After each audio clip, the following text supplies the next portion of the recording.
Պարոն Սիմոնյան, հայ-ամերիկյան աշխատանքային խմբերը սկսել են արդեն աշխատել Վաշինգտոնյան համաձայնագրերի իրագործման ու Թրամփի ուղու զարգացման շրջանակներում, այս մասին հայտնի դարձավ այն բանից հետո, երբ Միացյալ Նահանգների պետքարտուղարի տեղակալը հանդիպեց Նիկոլ Փաշինյանի հետ։ Դուք ինչպես կմեկնաբանեք այս տեղեկությունը, արդյոք առաջընթաց ունենք այս ուղղությամբ, թե ոչ։ Այն, որ միջ գերատեսչական կապ կա եւ այցելություն կա Հայաստանի Հանրապետություն, նշանակում է, որ հարցը լրջագույնս քննարկվում է։ Դե իհարկե չէինք կարծի, որ անլրջության տիրույթում է, որտեվ այդ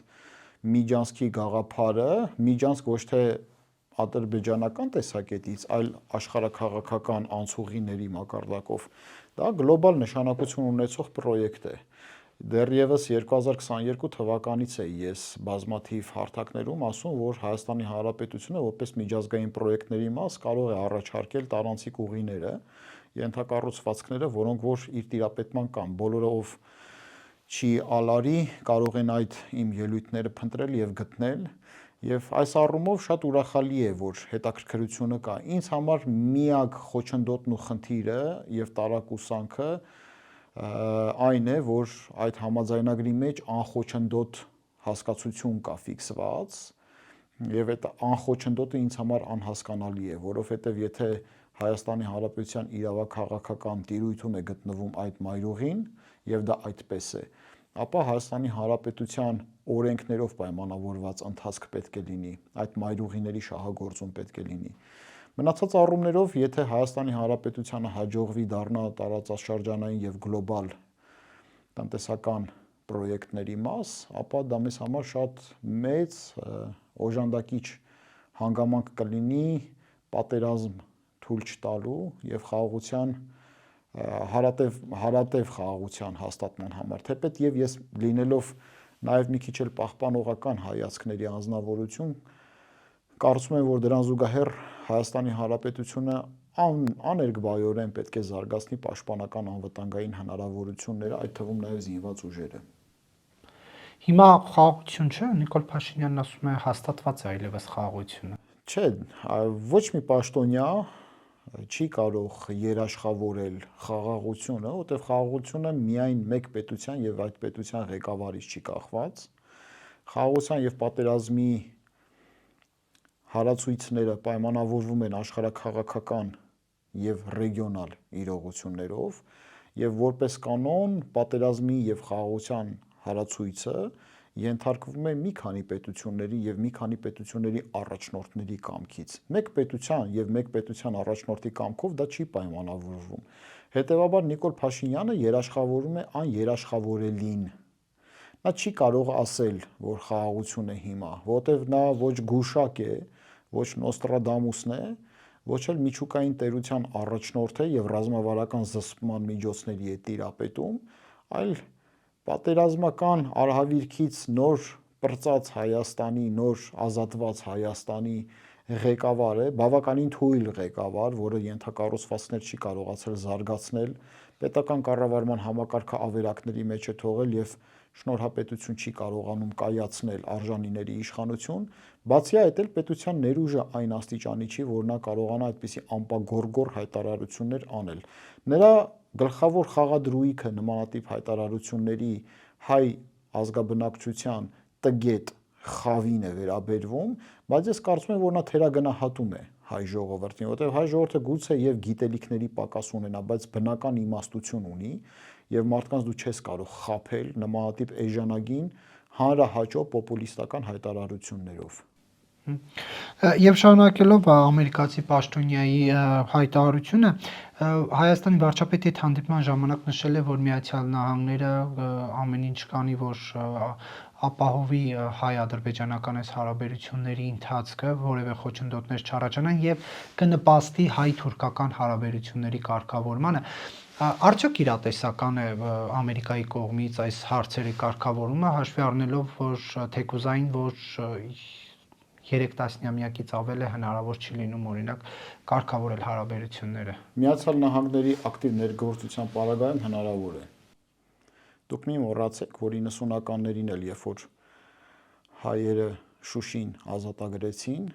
Թորգուտ Օզալը ուզում էր երկրորդ ճակատ բացել։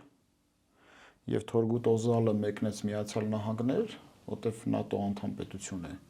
որպեսզի կարողանա օրվա իշխանությունների հետ պայմանավորվել Հայաստանի նկատմամբ ռազմական գործողությունների սկսումը։ Միացյալ Նահանգները ասացին, որ Հայաստանի Հանրապետության նկատմամբ նորանկախ Հայաստանի նկատմամբ ռազմական գործողությունները անմիջապես կառաջացնի Ռուսաստանի կողմից հակադրության։ Թորգուտ Օզալը ամերիկացիներին ասում է, իսկ եթե մենք ռուսների հետ պայմանավորվենք, դե պարզ է, չէ, որ ռուսների հետ արդեն պայմանավորված էր գնացել։ Ամերիկացիներն ասում են, որ այդ դեպքում մենք կխոչընդոտենք։ Երբ որ ռուսները տեսնում են, որ Միացյալ Նահանգները վետո դրեց Հայաստանի նկատմամբ երկրորդ ռազմաճակատի բացումը, Շապաշնիկովը հայտարարություն տարածեց անժամանակվա զինված ուժերի հրամանատարը Ռուսաստանի եւ ասաց՝ մի կրակոց դեպի Հայաստան կհամարվի կրակոց դեպի Մոսկվա։ Եվ ինչ մնաց Թուրքիային անել։ Փակել, շրջափակման մեջ պահել եւ այդ 30-ամյա շրջափակման հենց գլխավոր պատճառը դա էր։ Չկարողացան ռազմաճակատ բացել, արգելափակեցին Հայաստանի Հանրապետության կոմունիկացիաները։ Ինչի է պատմությունը ես պատմեցի։ Եթե այն ժամանակ Միացյալ Նահանգների միջամտությունը կանխարգելեց Հայաստանի Հանրապետության նկատմամբ ռազմական գործողությունները Թուրքիայի կողմից, Շուշին ազատագրելուց հետո, ապա Միացյալ Նահանգները երկիր է, որը ունի տնտեսական, դիվանագիտական, ռազմական, բազմաթիվ լծակներ, որպեսզի կարողանա հավասարակշռությունը ապահովել, բայց ինչքան երկար այդ կամքը կտևի, ինչքան ռազմավարական դա կլինի, կախված է նաև Հայաստանի Հանրապետությունից։ Մենք գիտենք, որ աշխարհը հարափոփող է, երկրների ղեկավարները պարբերաբար փոփոխվում են, առավել եւս ժողովրդավարական պետությունների ղեկավարները։ Եթե Հայաստանի Հանրապետությունը տնային աշխատանք չի կատարում, մենք շարունակում ենք մնալ ՀԱՊԿ անդամ, մենք շարունակում ենք մնալ ԱՊՀ-ի անդամ, ԽՍՀՄ 2.0-ի, մենք շարունակում ենք մնալ ԵԱՏՄ-ի անդամ եւ մեր տնտեսությունը անդադար գաղժ մթնոլորտն ենք նետում, առևտրային բազմաշերտ կապեր հաստատելով Ռուսաստանի Դաշնության հետ այն պարագայում, երբ որ Դոնալդ Թրամփը խոստացել է խոշորածավալ պատժամիջոցներ ռուսների հետ առևտրային հարաբերություններ ունեցողների նկատմամբ։ Եվ ի վերջո տեսնում ենք Միացյալ Նահանգներում նախագահներ են փոխվում, որոնք իրենց ֆորմատով կանխատեսելի չեն։ Այդ դեպքում ապավինել գերտերության ռազմավարության վրա միայն միամտություն է, մենք այդ սխալը մի անգամ արել ենք։ Ինչի ենք մենք ասում անընդհատ բարձրացնել Հայաստանի Հանրապետության դիմադրողականությունը, իմունային համակարգը, պաշտպանական անվտանգային համակարգը, զինված ուժերի մարտունակությունը։ Ինչու՞։ Որովհետև այս պարագայում յուրաքանչյուր ազգ, իսկ ազգը քաղաքական ինստիտուտ ներկայացնելու ջիղով օժտված հանրույթն է, միևնույն քաղաքակրթական հիմքի վրա։ Պետք է ապավինի բացառապես իր սեփական ուժերի վրա, բայց քանի որ ես գիտեմ, որ այս իմ բառերը մանիպուլյացիայի են ենթարկում, որոշակի դոտ գլուխներ կան, որ չեն էլ հասկանում դրա իմաստը, ասում են արդիկ կան,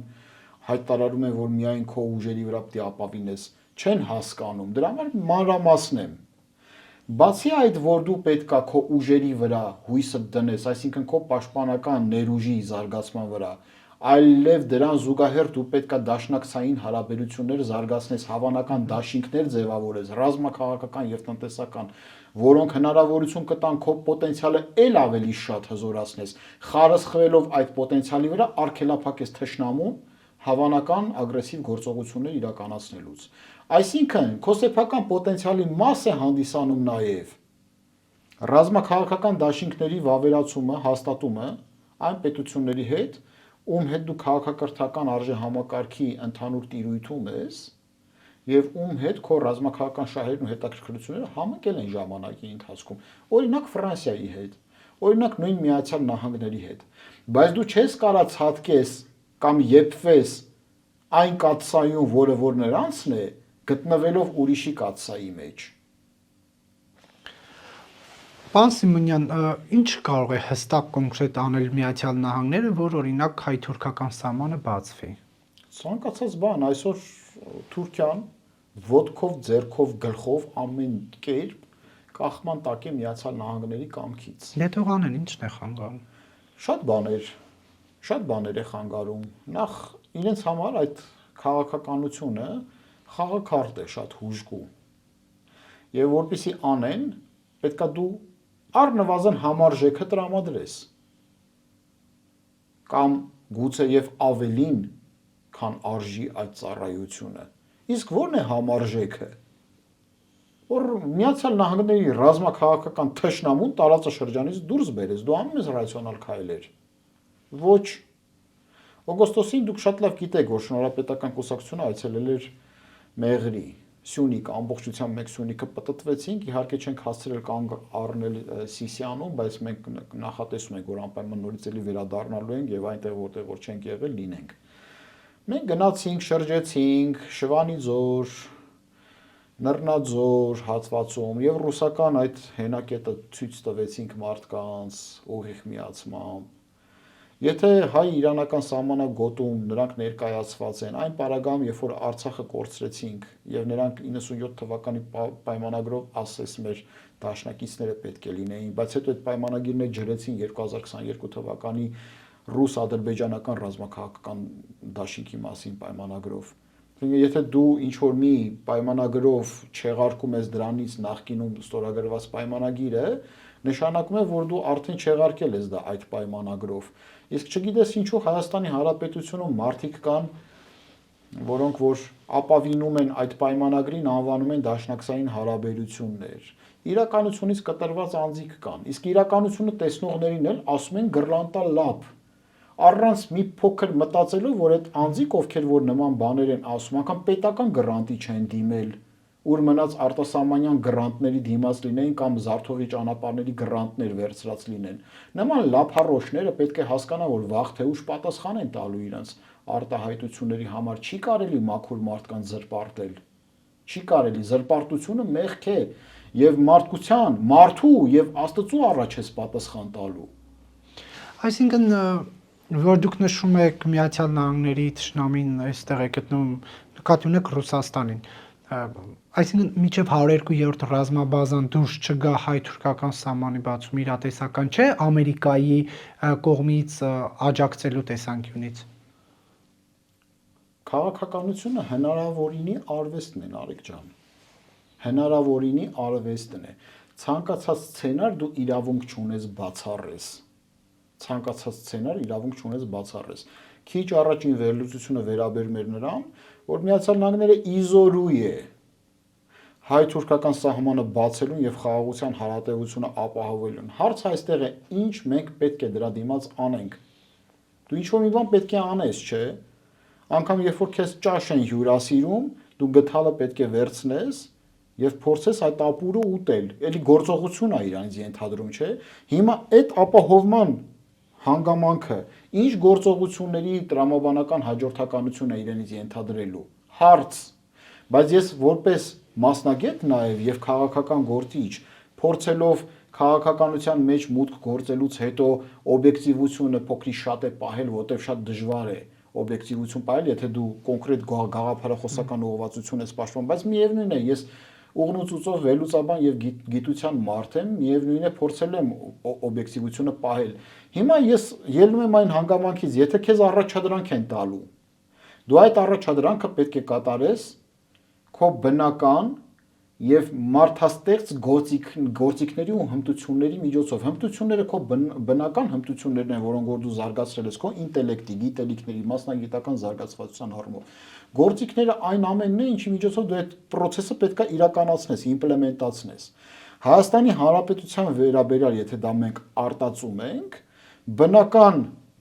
հզորությունն ու ներուժը դա մարդկային կապիտալն է, ներուժը մասնագիտական։ Գործիքները պետական կառուցվածքը,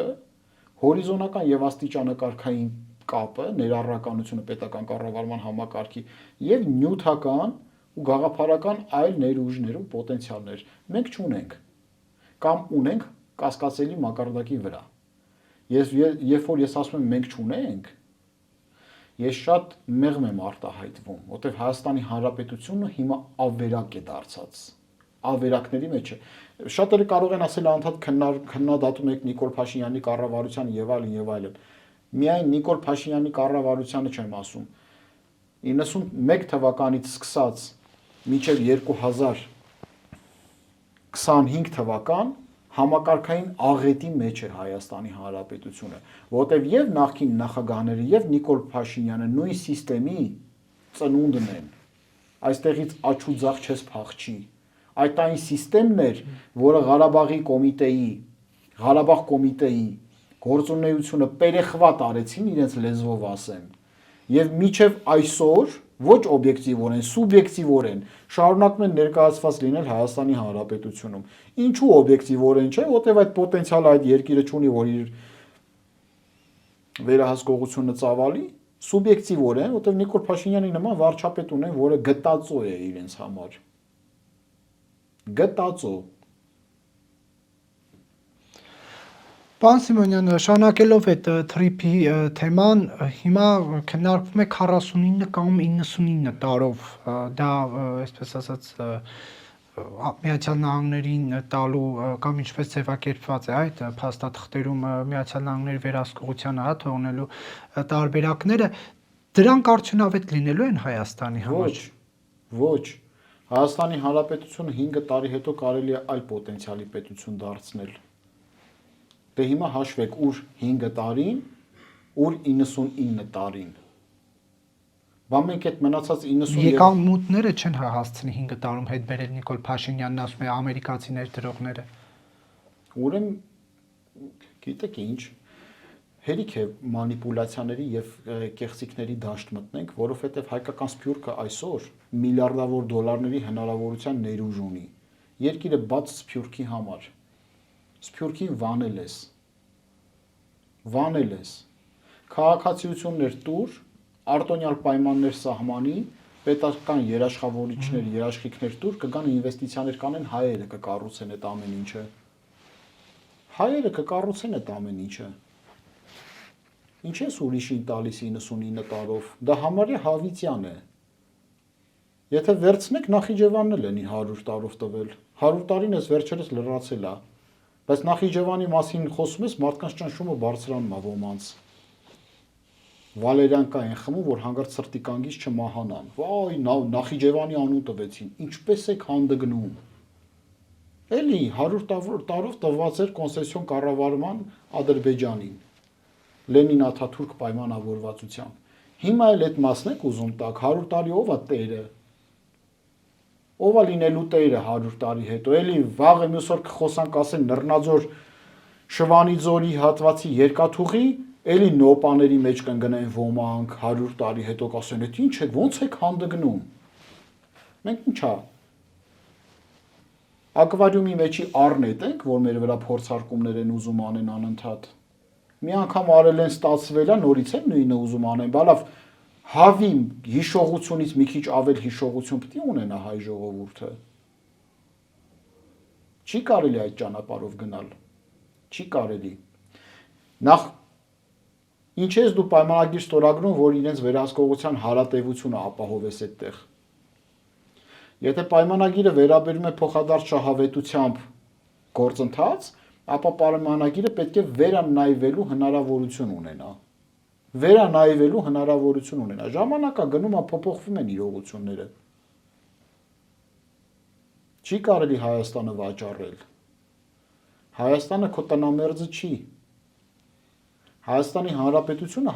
հավերժականի մասին է, դու անցողիկ։ Որևէ կառավարություն իրավունք չունի նման գործարքների գնալու։ Դա վաճառել է Հայաստանը, երբ որ կառավարման է տալիս։ Մանրամասները չգիտեմ, կառավարման տալը սխալ է։ Քո մասնագիտական ներուժը պետք է լրացնի այդ ամեն ինչը։ Այսինքն խոսքերը կանխարգելի չեն եւ նախազգուշացնող։ Չի կարելի վաճառել Հայաստանի Հանրապետությունը։ Չի կարելի նման գործարքներ կնքել, վավերացնել, որոնք որ կասկածի տակ կդնեն քո իրավաքաղաքական պատկանելությունը այդ տարածքի քո պետությանը։ Համագործակցության վերաբերյալ որևէ բացասական բան չունեմ ասելու։ Իհարկե համագործակցությունները լավ են, փոխշահավետության սկզբունքներով եւ ոչ հարատևությամբ պայմանավորված։ Ժամանակը ընթանում է, յուրաքանչյուր փոխպայմանավորվածություն պետք է փոփոխելի լինի։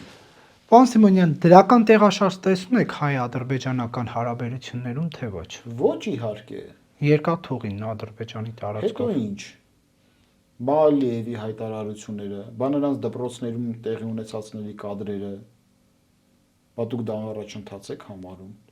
Ալիևը կարող է մի սերունդ Հայաստանի Հանրապետության քաղաքացիների խափի, բայց մյուս սերունդներին չի խափելու, այդ ագրեսիան վերահաս ստանալու են, որտեղ ինքը սերունդ է կրթում, հայ նսեմացնող։ Դուք չեք տեսնում այդ ամեն ինչը։ Բայց եթե դուք տեսնում եք, դպրոցը ռազմավարության մասին է, ինչ են ուսուցանում այդ երեխեքին։ Այդ էլ ձեր գլխին բերելու են։ Բռնում են պայմանական հայի, զենքը պահում են գլխին եւ ասում են կրկնեք, որ Պատմության դասագրքերը։ Ղարաբաղը Ադրբեջան է։ Լավ, մյուսօր կասեն, որ Զանգեզուրը Ադրբեջան է։ Չեմ ուզում իրենց, չնայած Զանգեզուր բառը հայկական բառ է, Զագաձոր բառից է գալիս։ Եվ ոնց ենթադրում եմ Գյոգչա բառն էլ գեղամաբառի նենգափոխված ձևն է։ Բայց տենում եք տոպոնիմներով ոնց են աշխատում։ Ներքին լսարանի համար է, իշխանականներին երբ որ հարցնում ենք, Հայաստանում ասում են դե դա ներքին լսարանի համար է, ինչու եք բերում հայկական տիրույթ։ Նարեկ ջան, մենք այս երկրորդ անգամը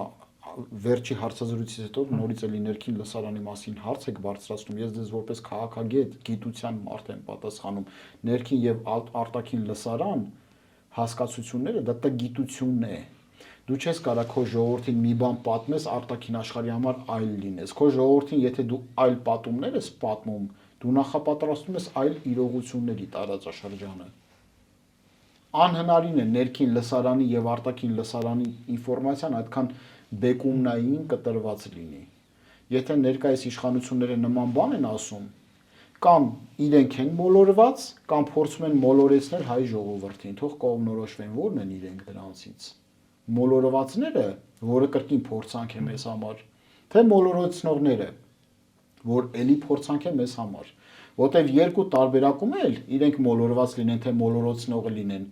հայ ժողովրդի վերահաս վտանգները դրանից չի սպառվում։ Ընդ որում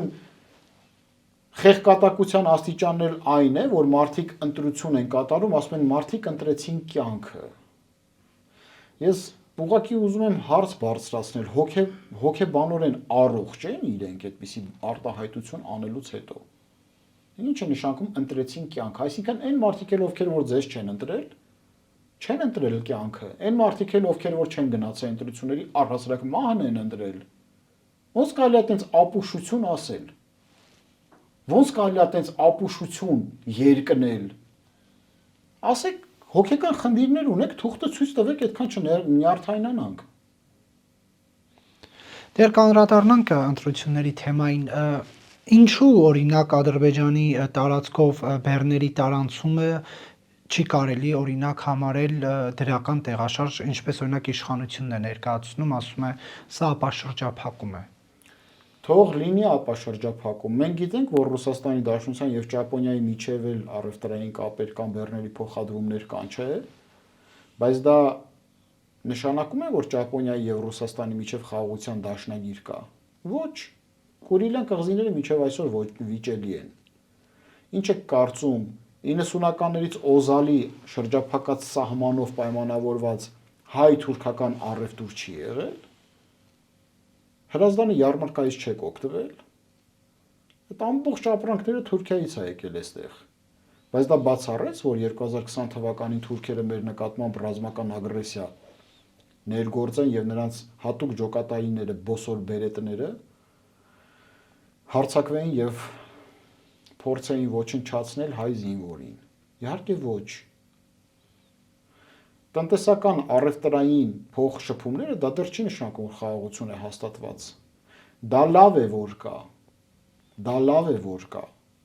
Լավ է, որ զարգանա, բայց եթե դու տեսնում ես պետությունը, հարևան պետությունը ռազմավարություն է որդեգրել, տարածաշրջանի քարտեզը փոփոխելու,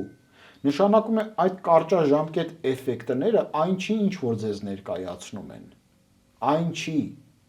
որովհետև դրա համար լայնածավալ աշխատանք պետք է կատարվի։ Ինչքան էլ սահմանը բաց լինի, միևնույն է, լայնածավալ աշխատանք պետք է կատարվի։ Այդ թվում ես ուզում եմ քաջատեղյակ մարդկանց մի հռետորական հարց ձևակերպել։ Անկամ 90-ականներից 94 թվականից, երբ որ ստատուս քվոն հաստատվեց, մինչև 20 թվականի ռազմական գործողությունները, հարց եմ հնչեցնում հռետորական, ոչ մի տեսակի բեռ հայ-ադրբեջանական սահմանը չի հատել, ոչ մի տեսակի բեռ, օրինական թե անօրինական։ Հետևաբար, քաջատեղյակները թող իմանան, որ ժողովրդին խաբել չի կարելի։ Չի կարելի։ Ինչի եք դուք անեստեզիայի, ցավազրկման եւ քնաբեր հաբերով փորձում թմրեցնել հայ ժողովրդին։ Թմրեցնել հայ ժողովրդի ինքնապաշտպանական հնարավորությունները ո՞նց կարելի է։ Մարդիկ իրավունք ունեն ճշմարտությունը իմանալու եւ adekvat ու սթափ դատելու իրողությունների վերաբերյալ։ Պարոն Սիմոնյան, գալով վաղար շաբաթի ընտրություններին, նախ ձեզ այս ընտրությունները ունեն ենթատեքստ, թե ոչ, այսինքն թիմ ընտրություններից կարող ենք եզրակացություն անել, որ սա 26-ի նախերգանքն էր, ինչպես իշխանությունն է սիրում ասել։ Սա 26-ի նախազգուշացումն էր, ինչպես որ մենք ենք ասում, որտեվ դաշտում այլընտրանքի բացակայությունը բերելու է տոտալ կրավորական վարքի անտարբերության։ Այսինքն մոտ 60%-ի ձգտող ընտրական իրավունքից չօգտվելու պատճառով ստացվեց այն, ինչ որ ստացվեց։ Հիմա ենթադրենք ես կոնկրետ Արգիշտի Մեխակյանի դեմ որևէ բան չունեմ։ Չի բացառում, որ շատ լավ աշխատի։ Չի բացառում, որ շատ լավ աշխատի։ Բայց փաստը մնում է փաստ, որ քաղաքական առումով դաշտում փոփոխություններ տեղի չունեցան, որտեղ ընտրանքի բացակայություն կար, որտեղ ես արդեն համոզվել եմ, որ այն ներքաղաքական process-ներում, որտեղ ներգրավվում է Նիկոլ Փաշինյանը, Ռոբերտ Քոչարյանը, Սերժ Սարգսյանը եւ նրանց աջակցող արբանյակ քաղաքական ուժերը, դա նշանակում է, որ դաշտը ամուլ է, ընտրանք չկա, որտեղ բոլոր թվարկված անձիկ եւ ուժերը հին քաղաքական համակարգի ներկայացուցիչներ են, որոնք հայ ժողովուրդը մերժել էր 2018 թվականին, բայց որ այդ մերժումը չկապիտալացրեց նույն այդ համակարգի ծնունդ հանդիսացող քաղաքացիական պայմանագիր կուսակցությունը։ Նրանք ունեին շանս մերժվածներին մերժելու քաղաքական ակտը կապիտալացնելու չարեցին, նշանակում է այդ համակարգը շարունակեց ապրել մինչև այսօր ապրում է։ Հիմա շնորհապետական կուսակցությունը քանիցս հայտարարել է, որ պատմությունը եւ հայ ժողովուրդը գիծ է քաշել, գծից այս կողմ նոր քաղաքական դաշտ պետք է կայանա, բայց եթե ալտերնատիվաներին տեղերում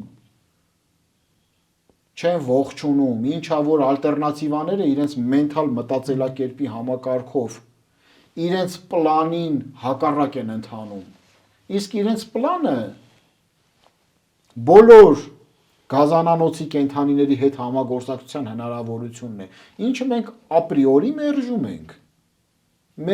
ենք։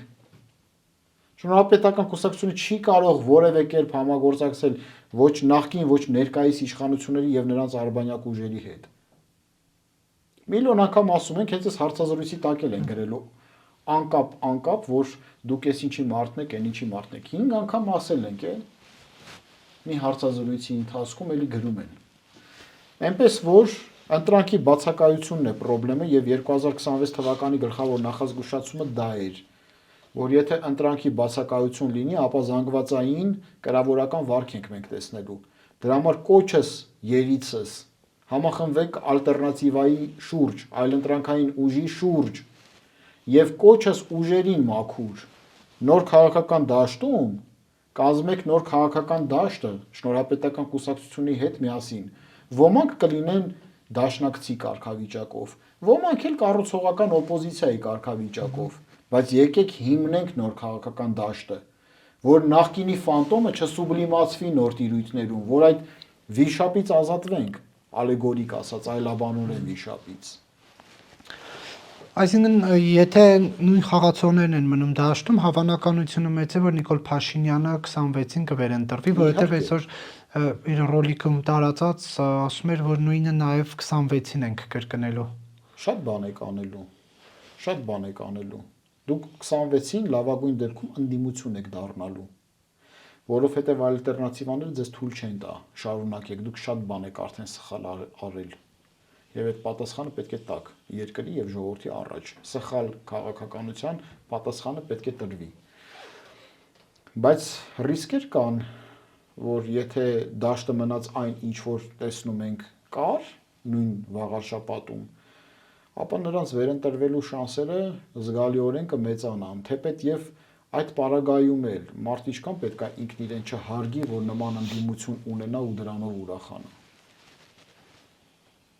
Լերը մուկ ծնեց։ Իրանք իրենց լերան տեղ են դրել, իրենց ընդդիմությունը մկներ են։ Այդ չի ձեր ընդդիմությունը, որ 10%-ը չի հավաքում։ Պարոն Սիմոնյան, Նիկոլ Փաշինյանի կարծիքով վաղարշապատցիները իրեն նոր լիցք տվեցին, ինչպես ինքն է ասում, մայրաթոռը սրբության սրբոցը ազատել կաթողիկոսից եւ կաթողիկոսին էլ թիմում է Վազանյանով, հա, Կտրիչ Ներսիսյանից։ Արդյոք Էջմիածնեցու վաղարշապատցու, հա, քվեն Նիկոլ Փաշինյանի ուժին տալով դա էր ասում վաղարշապատ։ Վաղարշապատ համայնքի ազգաբնակչությունը նման պահանջ չի դրել, նենգա փոխում է Նիկոլ Փաշինյանի իրողությունները։ Վաղարշապատ համայնքի ազգաբնակչությանը այլ խոստումներ են տվել։ Նույն իրենց գլխավոր տեխնացուին հարց տվեցին, եթե չեմ սխալվում դուք էիք, չէ՞, չպատասխանեց այդ հարցին։ Կրկնեց Նիկոլ Փաշինյանի թեզը։ Ոչ։ Ինչ խոստումներ էր հնչեցրել։ Թափառող շների հետ կապված, լվացքի պարանների նման ձգվող մալուխների հետ կապված, ճանապարհների վերանորոգման, մայթեզրերի վերանորոգման, կոյուղու վերանորոգման, ջրամատակարարման, ծառատնկման այգիների հիմնման, էկոլոգիական իրավիճակի վերականգնման, բնակ ֆոնդի թարմացման, ենթակառուցվածքների, տրանսպորտի, թափառող կենդանիների հարց, մարդկանց զբաղվածության հիմնախնդիր։ Վաղարշապատի համայնքի ազգաբնակչությունը քվե է տվել դրա համար։ Նենգա փոխել պետք չի։ Նիկոլ Փաշինյանը վաղուց ապրում է այլ իրականության մեջ, որը վտանգ է հայ ժողովրդի համար։ Նրա իրականությունը չի համընկնում օբյեկտիվ իրականության հետ։ Հետևաբար հետևություններ արեք, սիրելի հայ ժողովուրդ։ Ինչու է Փաշինյանը այդպես ներկայացնում։ Որովհետև ուզում է եկեղեցու հիմքերը ավիրել, անունը դնելով թե վեհափառի դեմ են գնում, բայց իրականում եկեղեցու դեմ են ուղղված, որովհետև եթե ուզենային անձերի փոփոխության գնային, այլ ճանապարհով կգնային, տեղի կունենար լյուստրացիա, լրտեսները կգնային բանտ, խառնակիչներն ու թալանչիները կհեռացվեին, պարկեշտները նորմալները կգային, ըսկի մենք չէինք էլ իմանա ես եւ դուք եւ ոչ մեկ իլուր աշխարհի։ Այդ ղժղժան տոնայնությամբ, այդ բազարային մակարդակի ոճի արտահայտություններով, բաներով իլուր աշխարհի աչքի առաջ խայտարակ լինելու հանգամանքը ցույց է տալիս, որ սա եկեղեցու դեմ գործողություն է, ոչ թե անձերի։ Փորձում են քանդել, ըստ երևույթին, ազգային ինստիտուտը, ով գիտի։ Ինչու։ Որ թույլատնեն հայ ժողովրդի մենթալ իրավիճակը, կտրեն հայ ժողովրդին պատմությունից, ազգային ինստիտուտներից, զրկեն ազգային արժեքներից եւ սիմվոլներից, նենգափոխեն պատմությունը, ստանան մի ամորֆ զանգված,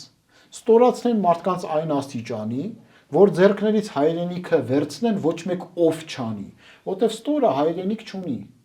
Այդ է պլանը։ Դա է Նիկոլ Փաշինյանի ցանկությունը։ Ով գիտի։ Հիմա Արցախը որ վերցրել են մեր ձեռքից, դա մեր տարածքն է։ Մոռացել եք, հարգելի Նարեկ Կիրակոսյան, Արցախը մեր տարածքն է։ Մեր ձեռքից վերցրել են, սաղս համակերպվել, նստել ենք տեղներս։ Արցախը հայերը եկել են, այստեղ ապրում են արդեն, համակերպված են, բոլորը համակերպվել են։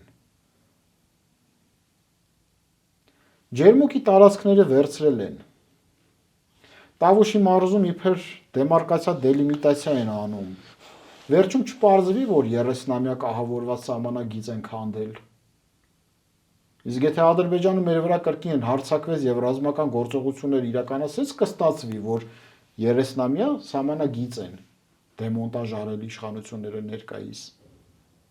Եվ մի քանի դատարկա գլխի էլ կարելի է պատասխան հնչեցնել, ես երբեք չեմ ասել Նիկոլ Փաշինյանը լեգիտիմ է, Նիկոլ Փաշինյանը լեգիտիմ է եղել միայն ընտրությունների ժամանակահատվածում ընտրվելու պահին եւ դրա հաջորդող առավելագույնը 1 տարին։ Ես միշտ ասել եմ, որ նա օրինական իշխանություն է, որտեղ օրինական ճանապարհով է եկել։ Օրինական ճանապարհով եկածին օրինական ճանապարհով ուղարկում են։ Դրա համար համախմբվեք ընտրությունների նորմալ ընտրություն կատարեք։ Այ եթե կբռնազավթի իշխանությունը, այդ դեպքում նաև ապօրինի ճանապարհով կարելի է իրան հեռացնել, օրինակ հեղափոխությամբ։ Դե նա առաջարկում է, ասում է, եթե դժգոհ է եկել եք փողոց հեղափոխության արեք։ Կրկին նենգափոխում է իրականությունը, չի կարելի հիմա հեղափոխություն անել, որտեղ դու օրենքով ես ընտրվել, չէ՞։ Եթե դու ժողովրդին ասում ես դժգոհ եք, դուրս եկեք հեղափոխություն արեք, նշանակում է ընդունում ես, որ դու իշխանությունը բռնազավթել ես։ Այդ մարդը չի հասկանում ինչա խոսում։ Չի հասկանում, որտեղ քաղաքական գործիքակազմը ուրիշ է օրինական իշխանությունների ժամանակ։ Օրինական իշխանությունների ժամանակ քաղաքական գործիքակազմը պլեբիսցիտն է, հանրաքվեները։ Եթե դու ժողովրդին ասում ես դուրս եկեք հեղափոխական գործընթացների, նշանակում է դու ընդունում ես, որ իշխանությունը բռնազավթել ես։ Աբսուրդ։ Այդ դեպքում ի՞նչն ես հիմք ընդունում։ Այն, որ 21 թվականի ընտրությունները կեղծվել է, որ բոլորը ճանաչել են, որ չի կեղծվել, թե այն, որ պատրաստվում ես կեղծես 2026 թվականին։ Դե գուցե ուզում եմ ասել այնքան ժողովրդավար եմ, որ եթե դուրս գաք պահանջեք, Չի կարելի, քաղաքական գործընթացները ունեն իրենց տրամաբանությունը, քաղաքագետներին ո՞նց կարա տես բան ասի թերուս լրագրողը, որ չի էլ ավարտել։ Քաղաքականությունը դա գիտություն է, գիտակարգ է։ Ամեն process ունի իր տրամաբանությունը։ Չի կարելի նենգափոխել իրականությունը։ Դուք կարաք մաթեմատիկոսին ինչ-որ մի հատ հիմար մաթեմատիկական թեորեմ ասեք, ասում ես տենց բան է ասել։ Մաթեմատիկան գիտություն է։ Ֆիզիկան գիտություն է, քաղաքականությունը գիտություն է։ Հետևաբար այդ աբսուրդ արտահայտությունները գոնե խորհրդականները կողքից ասեն, չի կարելի տենց արտահայտություններ անել։ Դու ինքդ քո իշխանավարման եւ իշխանությունների տակ ականներ ես շարում նման արտահայտություններով։ Պարոն Սիմոնյան, որը պետք է լինի Հայաստանի պատասխանը կամ Հայաստան ղեկավարի պատասխանը Ալիևին այն բանից հետո, երբ օրինակ պայմանավորվում են Վաշինգտոնում այդ նախնական ստորագրած պայմանագրում, որ միմյանց նկատմամբ չպետք է լինի հակաքարոզչություն, հա, ռևանշի հետ կապված ինչ-որ բաներ, բայց այն օրինակը ինչ մասին խոսեցին քիչ առաջ, դրան ականատես ենք լինում, ընդ որում ադրբեջանցի լրագրողը, որը փախել է Ադրբեջանից, որովհետև բռնաճնշումների ենթարկվում, հենց նա է ազանգում այդ մասին։ Պետք է արձագանք լինի, թե ոչ եւ ինչու չկա։ Իհարկե, չկա, որովհետև դիլետանտների խմբակ է ղեկավարում Հայաստանի Հանրապետությունը։ Ինչ կանեինք մենք շնորհապետականներս, եթե լինեինք իշխանության։ Եթե դու իշխանության կրող ես ու տեսնում ես ամբողջ սպեկտրի բացերը երկրի ու քո պաշտպանական խոցելիությունները, քո պատասխանը պետք է լինի առնվազն սիմետրիկ։ Ալիևը ասում է գյոքչա։ Դու էլ վաղը ասում ես Գանձակում հայկական արվեստը ու մշակույթը միշտ հայտնի է եղել Կովկասյան լեռնաշղթայից հարավընկած տարածաշրջանում ու մի քանի պատմական փաստեր ես ներկայացնում Գանձակի վերաբերյալ։ Քանի կիլոմետր արևելք նշացիր մի տարածք, որը որ քոնն է եղել։ Նշանակում է ապրիորի Սևանը քոնն է ու քոնն է։ Հրկենակ Ալիևը ինչ կանի, շախմատ է դրել է։ Պեշկան առաջ եկավ երկու քայլ էլ դու ես առաջ գալիս։ Հզոր լինեինք, ասիմետրիկ պատասխան կտայինք, թափ կտայինք։ Թույլ ենք, գոնե սիմետրիկ պատասխանը պիտի տաս։ Ոչ թե կանգնես ասես, դե մենք էլ որ ասենք Տիգրան Մեծի ժամանակ, Տիգրան Մեծի ժամանակ ինչ ես 2000 տարի հետ գնում, եղբայր։ Ինչ ես 2000 տարի հետ գնում։ Դու էլ 200 տարի հետ գնա։ Ինչ Ադրբեջան։ Ելիզավետպոլի շրջանը ինչ Ադրբեջան։ Նրանք ասում են մենք այս նյարդային ներվի պատերազմում կլռենք, բայց կհասնենք վերջնական խաղաղության։ Այ ասում են, այս ընթացքում ինչեր էր ասում, լռում էինք, չէինք բան անում, բայց տակից աշխատում էինք եւ հասանք օգոստոսի 8-ին, ասում են, հիմա էլ սա։ Չկա նման բան, օգոստոսի 8-ը ինքը ամորֆ պայմանավորվածություններ է, դեռ գետնի վրա կյանքի չի կոչվել, ամորֆ է։ Դու անեականից ես կախված, իսկ նա ֆիզիկական աշխարհագրական տարածքին արդեն տիրապետում է։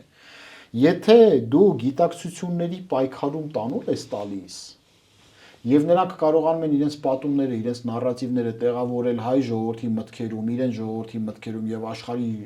աշխարհի քաղաքացիների մտքերում, վաղ թե ուշ այդ մտածելակերպը սուբլիմացվելու է գետնի վրա, աշխարհագրության վրա, ոնց որ 30 տարի նրանք Լեռնային Ղարաբաղը ադրբեջանականացնում են սկզբում ուղեղներում։ Հետո աշխարհի համար ընդունելի դարձավ, ոնց էին հարձակվել եւ կոտորում հայերին, անունն էլ դրել էին հակաահաբեկչական գործողություններ։ Ինչ է ուզում եք վաղը այսօր հակաահաբեկչական գործողությունները արվեն Հրազդանում, Երևանում, Արարատում, Գյումրիում։ Հիմա էլ մենք sense բաներ, որ ասում ենք, այդ դատարկա գլուխները ասում են դուք սպասարկում եք մահը։ Մեզ ընտրողները ընտրեցին կյանքը։ Ապրես, մի հատ կանֆետ ա մնում տանք, քեզ գնաս։ Ծիծաղելի մակարդակ։ Ծիծաղելի։ Որտեղ եթե դու պետություն ես, դու պետք է վատթարագույն սցենարների մասին խոսես։ Այդ նույն ծիծաղելի տրամաբանությամբ հետեւյալը կլինի. մարդիկ ինչի են գնում առողջապահության նախարարությունում աշխատում եւ առհասարակ բժիշկ դառնում։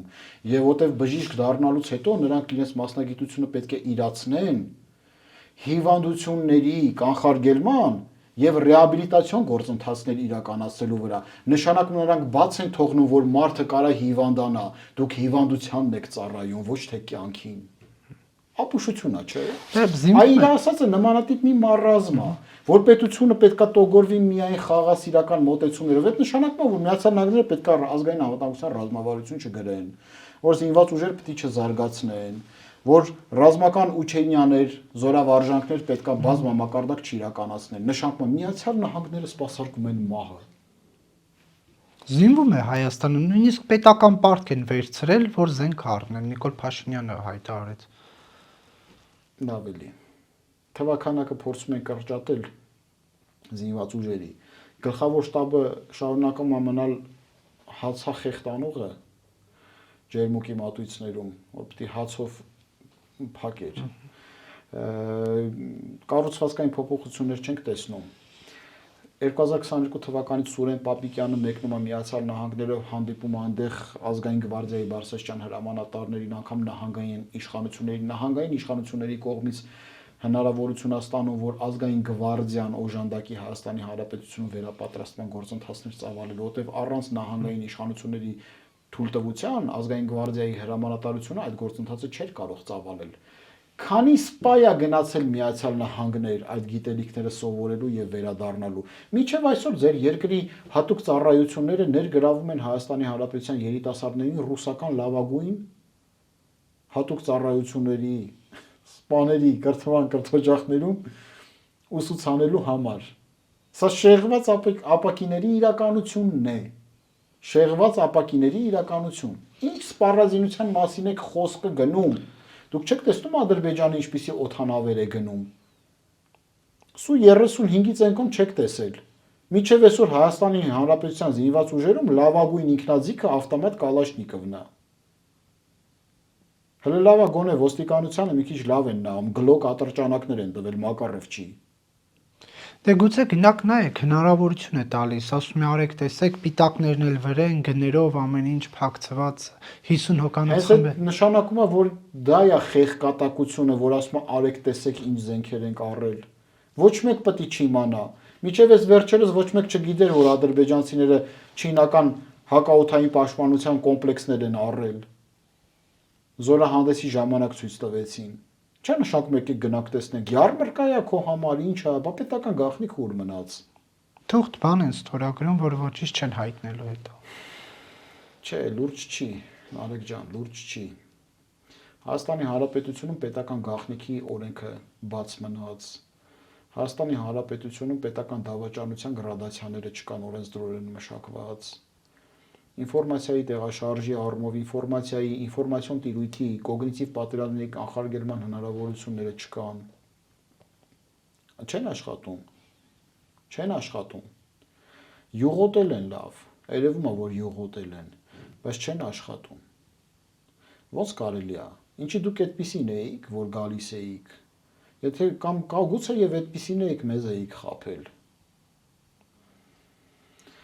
Պարոն Սիմոնյան, եւ վերջում մեկ այլ թեմայի անդրադառնանք, ինչու է այս հարցը ակտուալ դարձավ, որտեղ ազգային ժողովում միեդի վերջին որոշումից հետո մարտի 1-ի թեմայով հանրային լսումներ էր հրավիրված, էլի անդրադարձ կատարվեց նախկին պաշտոնյաներին, որոնք Ռուսաստանում են գտնվում, եւ գլխավոր դատախազն ասում է, որ պահանջել ենք եւ չեն տալիս Կոստանյանին, այն մեկին քնչական խմբի ղեկավարին, սա ինչպես եք մեկնաբանում դուք։ Որ շատ լավ եք անում, որ հատուկ ծառայությունների պատրաստության համար նրանց կրթօջախներ ուղարկում եք հայ երիտասարդների կրթվելու։ Ինչպես կարելի է մեկնաբանել սա։ Չեք տեսնում վերաբերմունքը։ Այ այդպես, որ դու Վաշինգտոնից վերադառնում ես, մեկնում ես Մոսկվա։ Որ մի հատ ցորեն ես մի խմբականակ կարողացել գնել, արդեն վայնասուն են կապել։ Ինչի, որտեվ հացահատիկը ռազմավարական նշանակություն ունի։ Քանի անգամ ենք ասել, արդեն հոգնել ենք։ Մարդիկ արդեն մեր վերլուծությունները նայում են, ասում են կրկնվում եք, որտեվ անդադ նույն հարցերն եք տալիս։ Նույն հարցերն եք տալիս, չեն աշխատում։ Գործ չեն անում, որովհետև ռազմավարական շրջադարձը լայնածավալ աշխատանք կան պահանջում, իսկ որպեսզի աշխատանք պահանջեն, իրենց հարևան համբիկին պետքա պաշտոնից հանեն, բարձրաստիճան, եւ նշանակեն պրոֆեսիոնալի։ Բայց չեն անում, որտեվ ինչու չեն անում։ Որտեվ իրենք երաշխիքներ չունեն, որտեվ այնքան դատարկ են, որ չեն իմանում, որ իրենց կֆռցնեն, թե չեն ֆռցնի, հելիք չի, համբիկը ոչինչ, որտեղ գետա, բայց զատո դավաճան չի կամ բան չի, խաղեր չի տա։ Ինքը գիտի, որ ինքը ոչնչությունն է, մեր շնորհիվ է եկել նստել այդտեղ։ Բայց այդպես պետություն չեն ղեկավարում։ Այդպես չի կարելի պետություն ղեկավարել։ Մանավանդ այս իրավիճակներում, երբ որ խաղաղության եւ պատերազմի հարցը օդում կախված է, ցանկացած գերատեսչության որոշում կայացնողների պաշտոններին պետք է նշանակվեն լավագույններից լավագույնները։ Լավագույններից լավագույնները։ Դու դիմիր այդ ռիսկին որպես երկրի ղեկավար։ Ինչի 19 տարեկան զինվորը խրամատի մեջ կանգնած պակաս է ռիսկի դիմում քեզանից։ Նրա կյանքը կյանք չի, քո կյանքը կյանք է։ Դու էլ քո խրամատում այդ ռիսկին դիմի։ Ռազմավարական շրջադարձ լավագույն կադրերի պաշտոնների նշանակում։ Ճանապարհներն ենք ցույց տալիս։ Մի բան էլ անես, կարող է ռեաբիլիտացիայի գործընթացի մեկնարկը տաս, լյուստրացիա, լրտեսաթափ արա երկիրը։ Իսկ եթե կարողանաս օպտիմալացնես պետական կառավարման համակարգը եւ ներառականությունը ապահովես, Այդ լրտեսաթափ հետ կապված կդադարես լինել քաղաքացիական պատմանագիր կուսակցության ղեկավար եւ առհասարակ Նիկոլ Փաշինյան։ ընդդիմության շրջանում Նիկոլ Փաշինյանը Որ ընդդիմության խորհրդարանական Այդ դեպքում շեշտեք, տիտղոսակիր ընդդիմության խորհրդարանական, որտեղ մենք էլ ենք ընդդիմություն եւ Նիկոլ Փաշինյանը եւ նրա քաղաքական ուժը այդ համբավն ու այդ աստիճանը չունի։ ազդեցության գործակալների է տեսնում նա այնտեղ։ Դե թող ժամանակին մտածեր, երբ որ հեղափոխությունը 18 թվականին արել էր, մանդատը ուներ, չէ։ Թող անձանց ցուցակ գրեին, դիմեին Ամերիկայի Միացյալ Նահանգներին, խնդրեին Ֆրանսիային, Վատիկանին եւ նրանք կտրամադրեին այն փաստաթղթերը, որ անգամ Ռուսաստանում հարբեցողության պատճառով կարող է սուրճի բաժակ շրջած լինեին վրան եւ փչացրած լինեին, բայց նրանց մոտ այդ օրինակները պահպանված լիներ։ Փաստերը բերում էին Պողոս Պողոսյանին կամ Պետրոս Պետրոսյանին բերում նստացում էին աթոռին, ասում էին այս տրցակներով թուղթը այն ամենն է, ինչ որ դու արել ես։ Սրա համար Հայաստանի Հանրապետությունում օրենսդրությամբ նախատեսված բարձրագույն պատիվը բավարար չի։ Դու, քո որդին, քո թոռները հրաժարվում եք պասիվ ընտրական իրավունքից, ես քեզ թուղթը խաղեր տվեցիր, մեզանից չնեղանաս։ Հրապարակվում էին անուն ազգանուններ, քաղաքական ուժեր, կուսակցություններ, տրվում էր սահմանադրական դատարան, սահմանադրական դատարանը այդ անձանց զրկում էր пассив ընտրական իրավունքից, քաղաքական ուժերի գործունեությունը Հայաստանի Հանրապետությունում դադարեցվում էր որպես Հայաստանի Հանրապետության նկատմամբ ագրեսիվ եւ թշնամական գործունեություն ծավալած ուժեր։ Հարցը փակվում էր։ Չեք արել, հիմա ողբում եք, վայնասուն եք բարձրացնում, ումից էս ինչ պահանջում։ Մեզնից էս պահանջում, որ մենք երբևիցե իշխանության մեջ չենք եղել։ Ումից էս պահանջում քո վայնասունով, որ կոլաբորացիոնիստներ եւ ռեագենտներ կան խորհրդարանում, ումից էս պաշտպանում։ Պահանջում հարցի պատասխանը։ Այդ մենք պետք է տենց աղաղականց, այտենց ֆալցետային ձայնով մեզ ճղելով ասենք, բա էս ինչի ասենց, դու ես այդ հարցը բարձրացնում։ Դժվար ժամանակներ ենք ապրում, պետք է ամուր նյարդեր ունենանք բոլորով։ Բայց այնուհանդերձ ինչպես է հնարավոր, որ երկրի պաշտպանության նախարարը լինի Ռուսաստանի քաղաքացի։ Օրինակ մեր պաշտպանության նախարարներից երկուսը Ռուսաստանում են, Արշակ Կարապետյանն ու Միքայել Հարությունյանը, մեկը Ամերիկայում է։ Հա, բայց նույն Արշակ Հարությունյանի ներողություն ձեր հարցը կշարունակեք։ Կուսակցությունը պետական գրանցում ստացել է Հայաստանի Հանրապետությունում։ Դե ուրեմն թող չվայնասուն չբարձրացնեն։ Ինտերպոլին դիմել եք մյուս գլխավոր շտաբի պետի եւ ՊՆ նախարարի, որ Ռուսաստանի Դաշնության քաղաքացի էր, ենթադրենք չեք իմացել։ Նրան պաշտոնին նշանակող նախագահը պատասխանատվություն կրում է Սերժ Սարգսյանը, դատվում է դրա համար, որ օտար երկրյա քաղաքացուն նշանակել է Հայաստանի Հանրապետության պաշտպանական անվտանգային քաղաքականության թիվ 1 պաշտոնյայի կարգավիճակում կոչումներ է տվել գեներալների։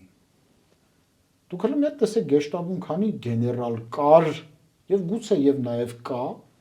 որ ռուսական թոշակ է ստանում Ռուսաստանի Դաշնությունից։ Որևէ մեկ այդ մարդկանց պաշտոնի նշանակելու համար պատասխանատվություն կրել է, չի կրել, ուրեմն չճղճղաս։ Մենք պետք է հարցնենք քեզ, վախի ասենց, ումից ես դու հարցնում։ Այ ընդդիմադիր գործիչ, որ բախտի բերմամբ դարձել է երկրի ղեկավար։ Դու ընդդիմադիր գործիչի ցենկում չես անցել։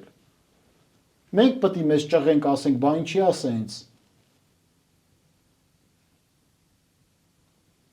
Ումից ես հարցնում, ես դա եմ ուզում իմանամ, լավ ումից ես հարցնում։ Թիվ 1 պաշտոնյան ես։ Դե մեկին էլ ինքն է նշանակել, բացահայտեց նաև ասուլիսներից մեկի ժամանակ, երբ հարցրեցի, որ թիմակիցները նշում են Արշակ Կարապետյանին ռուսական կողմի ցանկությամբ է նշանակվել, ասում է, հա, դրանով ցանկացել ենք ցույց տալ, որ իրենց դեմ բան չունենք։ Թե ուզեցել եք ցույց տալ, որ շարունակում եք մնալ իրենց հպատակը։ Այսպես, ասելու բան չկա այս առումով, ամեն ինչ ակնառու է, մարդիկ պետք է տեսնեն, ստատ գնահատական հնչեցնեն եւ դա բավականաչափ երևում է, ամեն անգամ գահավիժող արդյունքներով նրանց սոցիոլոգիական հարցումների եւ այն աստիճանի, որ 5 ամսվա քաղաքական ուժը կուսակցությունը այսքան մեծ պոպուլարություն է ստանում Հայաստանի Հանրապետության քաղաքահանրությունում, նորմալ օրդինար իրավիճակներում դա երևակայելի է, նման բան չի լինում։ Օրինակ Ֆրանսիայում չի կարող այդպես բան լինի։ Միացյալ Նահանգներում էլ չի կարող այդպես բան լինի։ Ինչքան պետքա իրականությունը խեղված լինի, որ նոր ուժը այդքան մեծ պոպուլարություն սկսի ստանալ։ Մարդիկ փնտրեն։ Համբերություն բոլորիս։ Համբերություն, որտեվ լավ է լինելու։ Որտեվ եթե ամեն ինչ ավարտված չէ, նշանակում է պատմությունը շարունակվում է, իսկ քանի դեռ պատմությունը շարունակվում է, միշտ ճիշտ նպատակամետ աշխատանքի շնորհիվ հնարավոր է ուժեղանալ եւ շտկել ամեն ինչ։ Շնորհակալություն, պարոն Սիմոնյան, հարցազրույցի համար։ Շնորհակալություն։